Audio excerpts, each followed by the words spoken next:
Ito pong ating topic ay para po sa preparation at ang actual interview nyo po ngayong 2026. Nagbabalak po ba kayong mag-apply ng US visa application ninyo? At dun po sa mga nakapag-apply na, ito tamang-tama po sa inyo para po bago po kayo makarating sa final interview, pag-usapan muna po natin at mabigyan ko kayo ng tips and guidance dahil alam ko po marami pong gustong-gustong makarating sa US at makapasa dahil alam ko po na importante sa atin, malaki at ang halaga ng ginagastos po natin dito sa US visa processing ninyo. Gusto ko naman pong makatulong sa ating mga kababayang Pilipino na kahit papaano mabigyan ko po kayo halimbawa o mga tips na pwede ko pong sagot sa inyo. Kaya kung kayo po isa sa mga ito, comment below lang po kayo at try ko pong masagot sa inyo ang lahat ng mga katanungan ninyo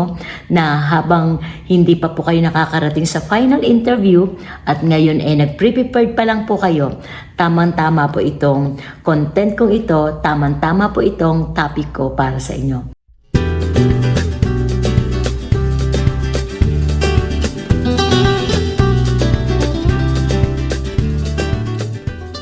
Hi guys! Nagbabalik po ngayon ako, si Jeannie Pinahuay at ito pong ating topic ay para po sa preparation at ang actual interview nyo po ngayong 2026. Doon po sa mga hindi pa po nakakakilala sa akin, ako po si Jeannie Pinay Hawaii. Advocacy ko po ay makatulong sa mga kababayang Pilipino, hindi po advisor at hindi rin po ako attorney o nagtatrabaho sa government.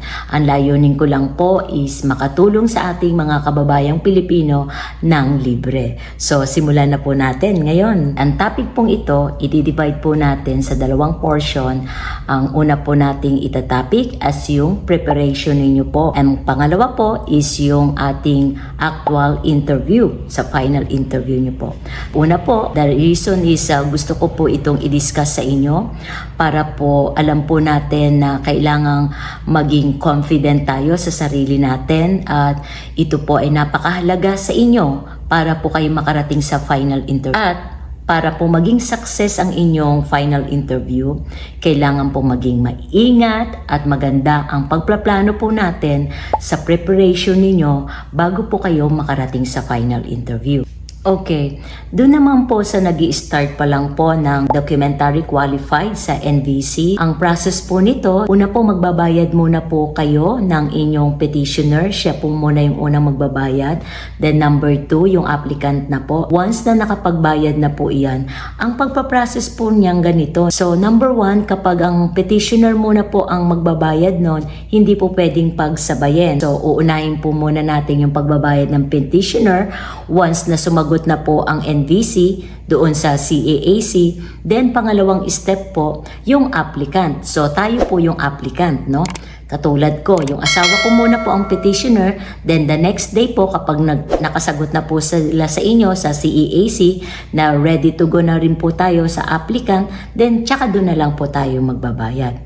Anyway, ngayon po naka-encounter din ako sa message about sa pagbabayad po. So I remember na may nagtanong po sa akin kung paano po magbayad kasi hindi po daw push through yung success doon sa CAAC kapag nagbabayad po. So, ang tip ko po sa inyo, kapag ganun po ang case, please pakicheck lang po muna ang inyong ATM o ang debit card ng pinagbabayaran ninyo. Kapag nagkakaroon po ng problema at hindi po kayo makapasok, ang tip ko po sa inyo, pumunta muna po kayo sa bangko ninyo kung saan po kung si petitioner po ang nagbabayad noon. So siya po yung mag-i-inquire, magtatanong sa bank kung bakit hindi pumapasok ang payment niya. So maaari pong nalock, maaari pong may problema. So yun po ang nagiging problema po kapag hindi po nagsasucess, no? So kailangan pumunta muna po sa bangko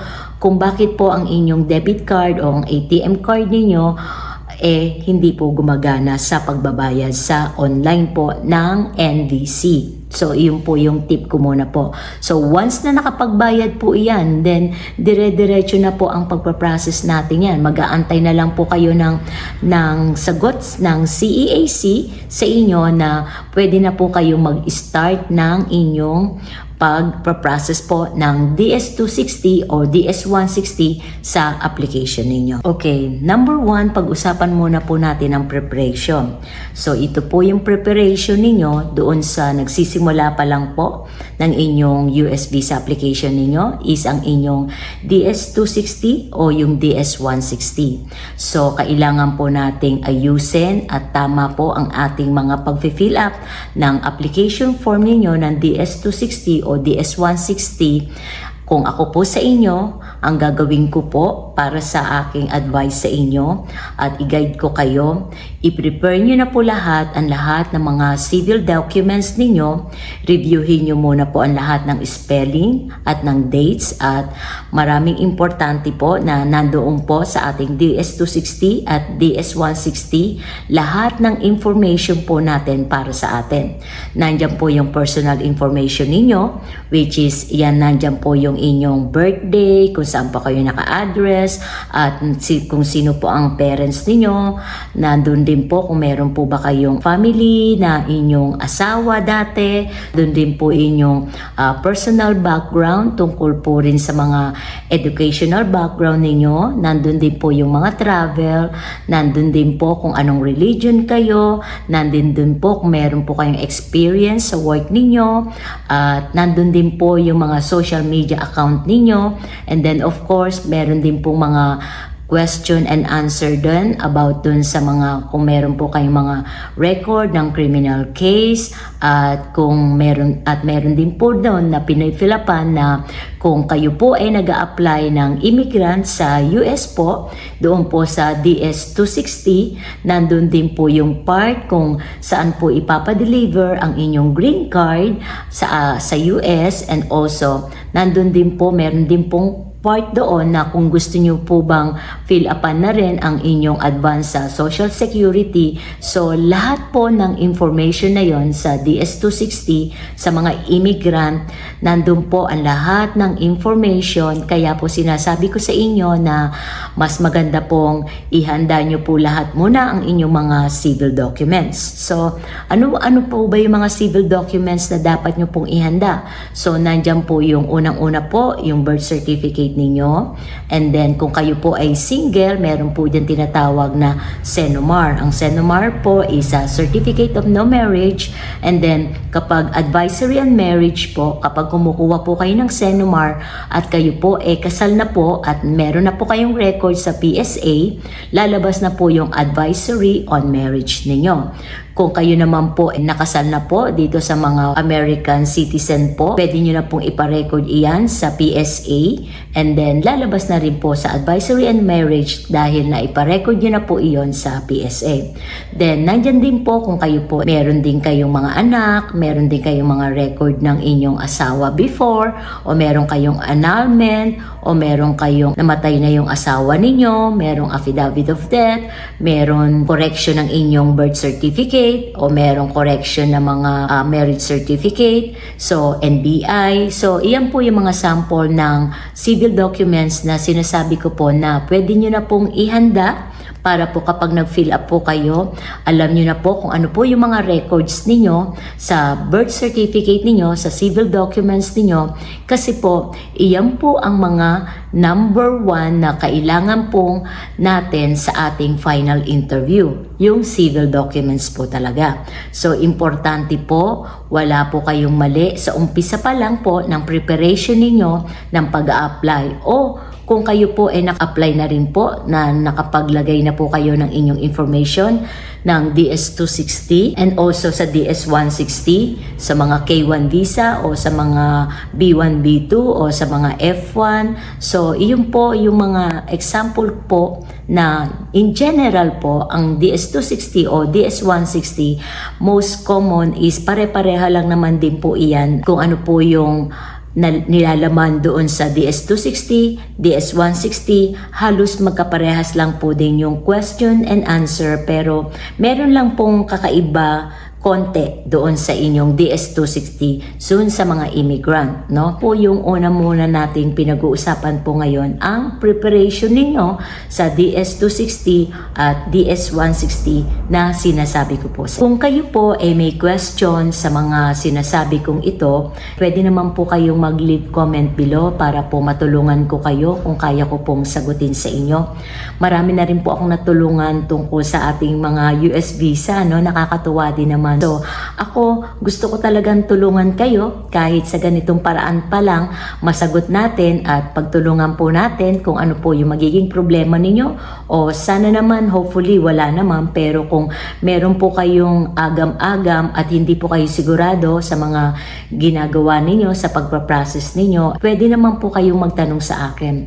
Ang advice ko na nga rin sa inyo, kapag nag-fill up po kayo ng DS-260 or DS-160, sana po kayo na lang po yung mag-fill up nun para mas madali po pagdating nyo po sa final interview.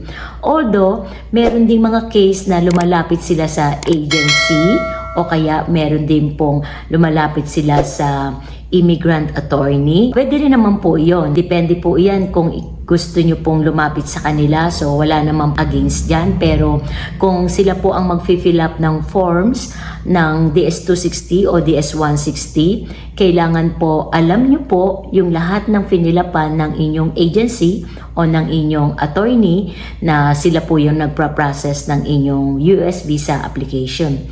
Number 2, kailangan pong malaman nyo din kung ano ang category ninyo, kung pag-aralan nyo po ang nature ng processing nito para po maging aware po kayo pagdating po sa final interview, no? At importante, lagi ko pong sinasabi, ang number 3, kailangang alamin nyo po ang lahat ng mga detalye nyo po sa petitioner ninyo. Iyon po, ang sinasabi ko sa mga petitioner, ito po yung mga immigrant na pinipetition po, asawa, ang family po yung mga immigrant. Ang DS-160, kadalasan iyan po yung mga tourist o yung K1 visa rin po, na iyon po yung fiancé visa na in 90 days po, doon na po sila magpapakasal sa US. So nakaset na po iyan. Balik po tayo sa preparation ninyo. Iyon po yung tatlong importante po sa mga nire-recommend ko. At number 4 po, be honest po kayo sa DS-260 nyo at DS-160.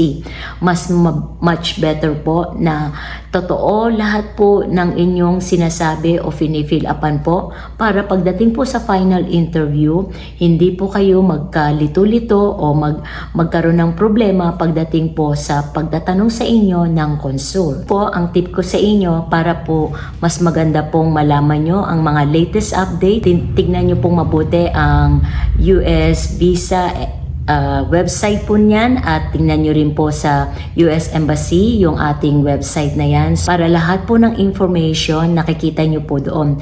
Yung legit po, yung legal na website po ang puntahan ninyo, no? Para po hindi po kayo maligaw sa mga dapat nyong kuhaning mga information, lalo na po kung kayo po nagsisimula pa lang. Then number 6 po, yung kung ako po sa inyo, ang gagawin ko po as my case po before, kailangan din pong mag-check kayo ng lahat ng mga tips at guidance din sa mga social media accounts, like meron pong tumutulong katulad po ng YouTube. Nandyan po yung mga nagkaroon na po ng success na experience na nagsishare po ng ideas and guidance na katulad ko na nagsishare sa inyo. So, makakatulong po iyan sa inyo. Yung mga tips na yan na katulad naming mga content creator regarding po sa mga visa processing, kami po nakakatulong sa inyo. Pwede rin naman po sa Facebook, pwede rin po sa TikTok, pwede rin po sa YouTube. Yung mga social media po, makakatulong po talaga yan sa inyo ng malaki. Yan po yung tip number 6 ko sa inyo para po sa preparation ninyo, para mapaghandaan yung mabuti talaga. Makakakuha po kayo ng iba't ibang idea at iba't iba pong pamamaraan. Kanya-kanya po tayong pamamaraan kung paano po yung gusto nyong gawin o i-apply sa inyo. Kaya lagi ko pong sinasabi, kaming mga content creator na nagbibigay po ng advice, dahil na-experience na po namin, katulad ko po, naka-experience na po ako ng past kung ano po yung mga nangyari sa akin, sa aking US visa processing ko noon, at naging success po ako pagdating sa final interview, one final interview, so wala na pong nangyari sa aking mali, hindi po ako natuto 1G, hindi po ako na-deny, hindi po na-delay po ang mga ideas. Kaming mga content creator sa social media, pwede nyo rin po talagang tignan at pagtuunan ng pansin kaming mga YouTuber at mga content creator. So, mas maganda po talaga, and then mag-leave comment below kayo sa amin sa mga question nyo po. Try po namin kayo masagot ng maayos at mabuti para ma-guide din po namin kayo. I remember po nung ako po nagsisimula pa rin dyan, marami po akong winawatch na YouTuber, na mga content creator, kung paano sila naging success, kung kani-kanino po ako nagtititingin ng ibang mga visa nila. So po, natutunan ko at nai-apply ko sa sarili ko at napaghandaan ko po, at yun po, naging success naman ako. Kaya ganito rin yung gusto kong mangyari sa inyo. Kaya ako po ngayon si Jeannie Pinehaway na nagbibigay ng advice din sa inyo para din ako makatulong sa inyo at maging success din dahil na-experience ko po yan dati. So once na kayo po nagkaroon ng idea sa inyong mga tips na nakita nyo sa inyong social media, ang masasabi ko lang po sa inyo na ang inyong DS260 at DS160, pag-aralan nyo pong mabuti lahat yon, kasi dyan po talaga nakasalalay ang inyong success pagdating po sa final interview. Kailangan po maging familiar po kayo sa inyong DS160 or DS260 at kailangan po kung kaya nyo pong i-memorize lahat po ng mga finilafan ninyo, mas maganda rin po yun.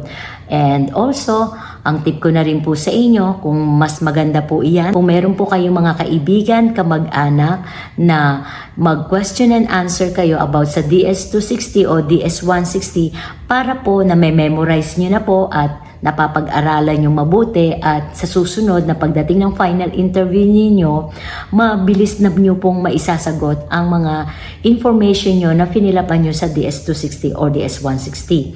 Ngayon, kung wala naman po kayo kaibigan, I'm sure may kaibigan naman kayo at may mga kamag-anak kayo, pero kung nahihiya po kayo, ang gawin nyo po, ang tip ko sa inyo, pwede po kayong humarap sa salamin. Kung nasa CR po kayo, one-on-one talk na kayo sa sarili nyo, kinakausap nyo yung sa sarili nyo, na nakaharap po kayo sa salamin at pinag-aaralan nyo po yung DS260 o DS160. Mas maganda rin po yung preparation niyo kapag po kayo, meron po talagang isang tao o yung sarili nyo na nakaharap po kayo sa salamin na pinapractice nyo po ang inyong sarili about sa DS260 or DS160 ng inyong lahat ng information nyo po doon. Doon naman po sa mga tourists o yung B1, B2, pag-aralan nyo pong mabuti, ang isipin nyo po lagi sa isip nyo na kayo ay babalik sa Pilipinas. Pag-aralan nyo po ang inyong purpose, bakit po kayo pupunta ng US. Kailangan po yan dahil number 1 po yan na tinatanong sa inyo kung ano ang purpose nyo sa US. Then number 2, yung home ties nyo po, ang pagbabalik nyo po sa Pilipinas. So number 2 po yan na pag-aralan ninyo.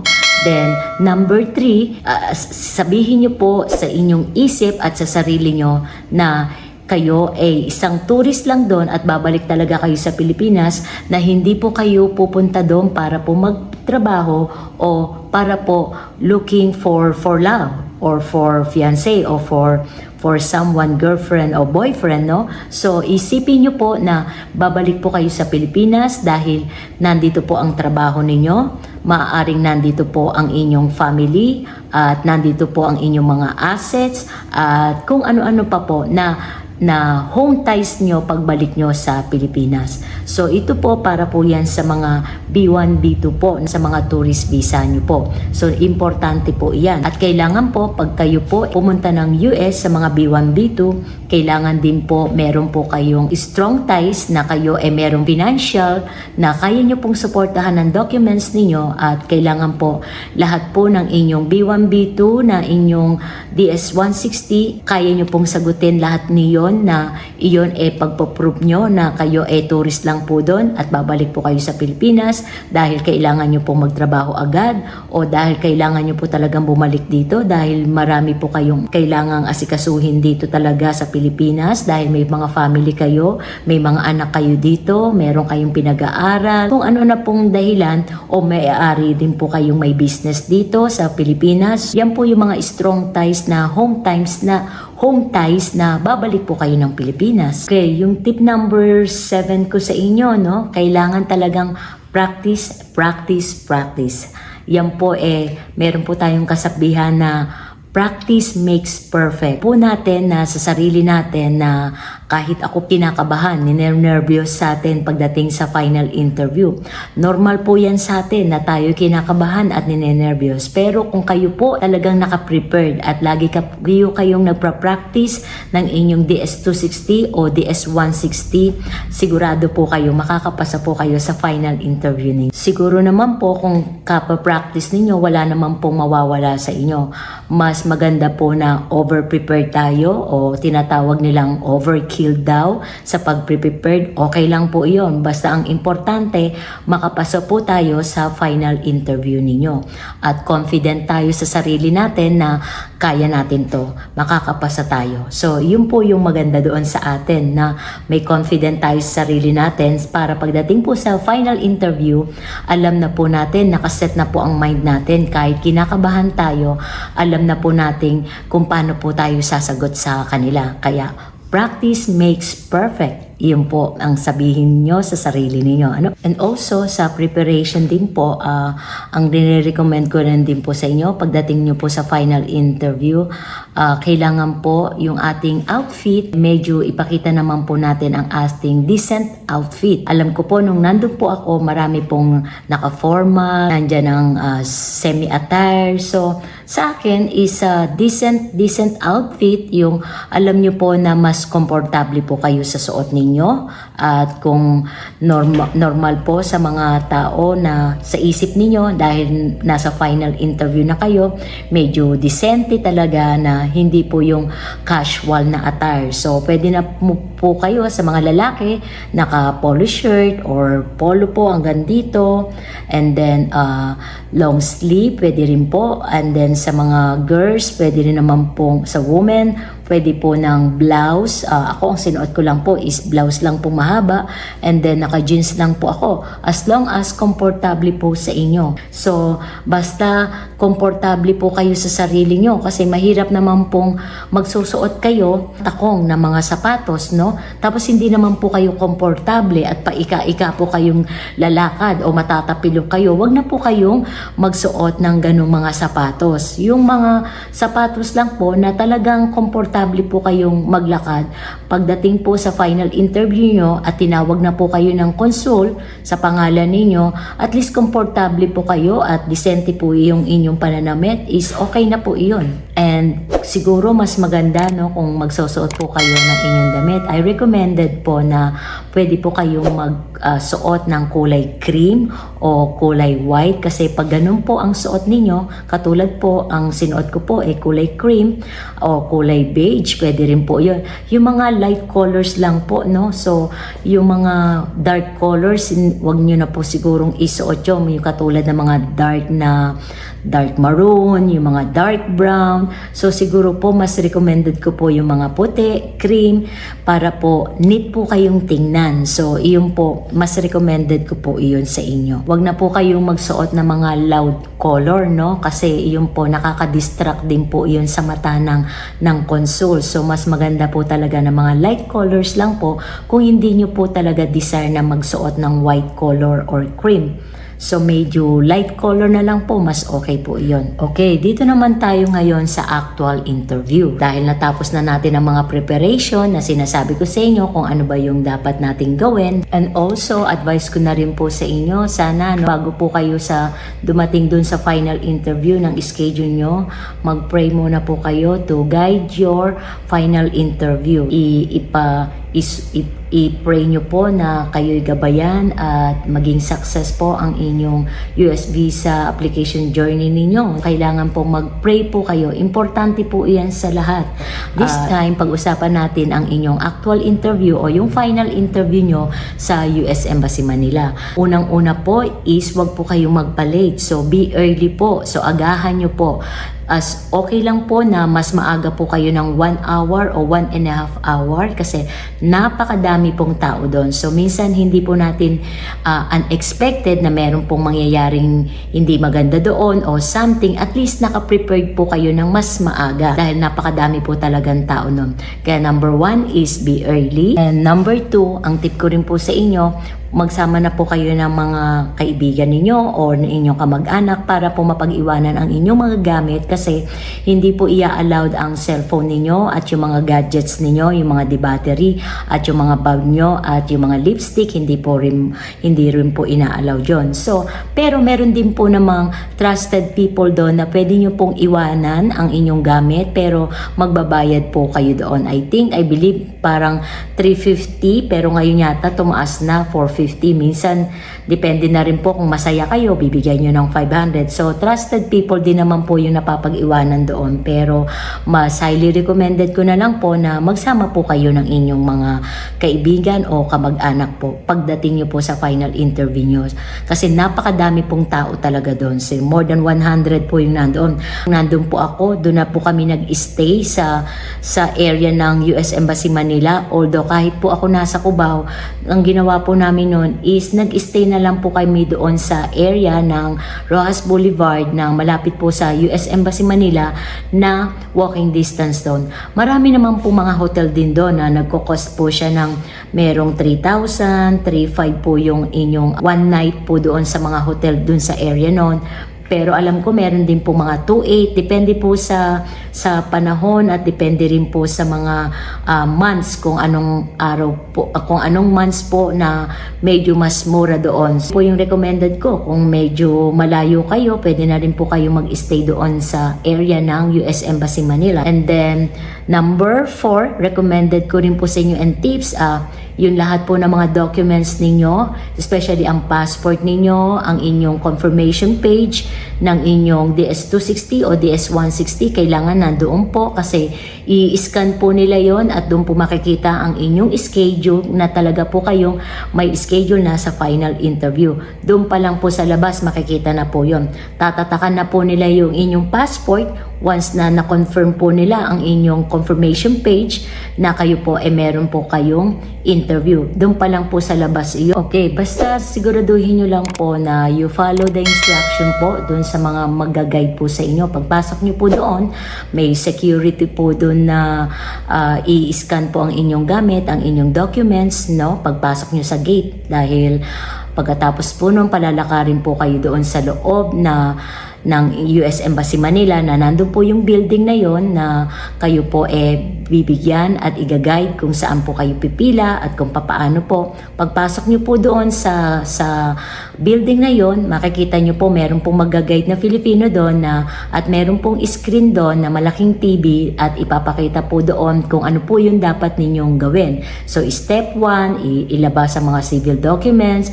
Step 2, pagsamasamahin. Step 3, so meron pong mga ganong sa screening pagpasok nyo po doon. Then pagkatapos po noon, doon na po kayo sa pre-interview. Nandun po ang mga Filipino para po ibigay yung inyong mga documents na nakalagay sa screening. Ibibigay nyo po yun. Doon po kayo mag-i-start ng inyong pre-interview para makita po yung mga documents at para po makita nila yung DS-260 o DS-160, chine-check muna po nila lahat yun. Although, kahit po kayo nakapag-biometrics na po sa Parcal, sa VAC, sa Diosdado Macapagal, meron pa rin po kayong biometrics pa rin po kayo. Siguro po para ma-check din nila na kayo po talaga yung applicant na yon. Una po nyong gagawin is ito pong 4 na daliri ninyo. So, then up pangalawa, and then yung thumb ninyo. So, ganun lang po yun. Kung kayo po nagpapawis ng inyong kamay, magdala na po kayo ng handkerchief para po sa pagpunasan nyo muna ho yung kamay ninyo. Kung kayo kasi meron pong mga tao talaga na pawisin ang kamay, yung tinatawag pong pasmado. So, para po matuyo ang inyong kamay, kung kayo po pasmado, magdala na lang po kayo ng inyong handkerchief para po punasan po iyon, para po pag nag-biometrics na po kayo, so i-dry nyo po iyon, and then sa kabila din po at saka ito po, dahil iba-biometrics din po ulit talaga kayo. So yun, i-check na lang po iyon, then tatanungin po ang tungkol sa inyo at kung ano po yung category ninyo, kung sino po ang nagpipetition sa inyo, kung kayo po ba tourist. Doon po yun sa pre-interview. Kung nakapasa po kayo at natapos po, nakacheck po nila ang mga documents ninyo, kung complete po ang lahat ng civil documents ninyo, doon na po kayo papipilahin uunahin naman sa final interview, which is nandun na po yung inyong console. Tatawagin na lang po kayo doon, uupo po kayo doon sa area ng mga upuan para po sa final interview. Meron naman po mag-guide doon sa inyo kung saan po kayo uupo. Then pakinggan nyo na lang po ang inyong pangalan kapag tinawag na po kayo. So tatawagin po yan, at saka tatawagin po kung saang window kayo pupunta. Sinabi po na nabanggit po ang inyong pangalaw sa window 53, window 69, window 50 po iyon. Pakinggan nyo pong mabuti kung ano po yung binabanggit nilang pangalan. Baka po ma-miss ninyo sa inyong pag-i-interview nyo, sa final interview nyo. So kasi yun po, pag pumasok po kayo doon, may mga speaker din po na maririnig mo yung iba-iba pong pangalan na tinatawag, o kaya minsan po maririnig nyo po yung tanungan ng console, no? Importante po, magdasal na lang muna po kayo na i-guide ang inyong final interview, na masagot nyo po ang lahat ng yun. Pero alam ko po masasagot nyo yun once na nakapag-prepared po talaga kayo ng inyong DS260 nyo o DS160, na pinagdahandaan nyo po lahat ang inyong mga papers ninyo, pati ang mga detalye po ng petitioner nyo, yung address po kung saan po kayo maninirahan sa US, o yung mga B1, B2 po na kung saan po kayo mag-i-stay na hotel.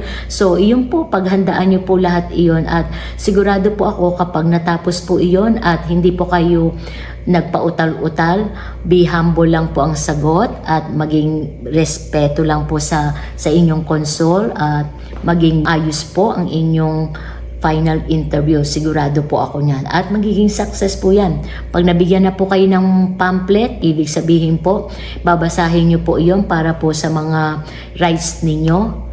Tingnan nyo doon kung sino po yung matatakbuhan ninyo doon. Yun po yung pamphlet na yun. Pag nabigyan po kayo noon, ibig sabihin po, nakapasa po kayo sa final interview. Ganun lang po iyon. So, yun po yung mga in general na nangyari po hanggang sa pagdating sa final interview. Ngayon, at nabigay ko kayo sa inyo ng mga briefing, at kahit papaano, shortcut na ito para po sa dalawang pinag-usapan natin ngayon, ang preparation at ang actual interview ninyo. Ito lagi talaga po akong nagpo-focus sa final interview. Kung makikita nyo po, nakapokus po ako sa final interview lagi kasi ito po talaga napaka-importante sa lahat ng schedule nyo, ang final interview nyo.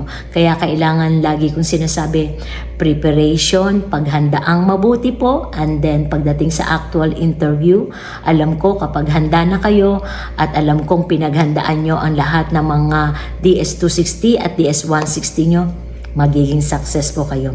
Mapapasalamatan niyo uli ako, at alam ko marami yung nagpapasalamat sa akin na naging success sila. Nakakatuwa naman, at natutuwa talaga ako sa mga naging success na, at na-guide ko sila sa kanilang mga problems din. Ayan po, kung meron po kayong mga experience na ganito at gusto niyo pong magtanong din sa akin, leave comment below at try ko po talagang masagot kayo.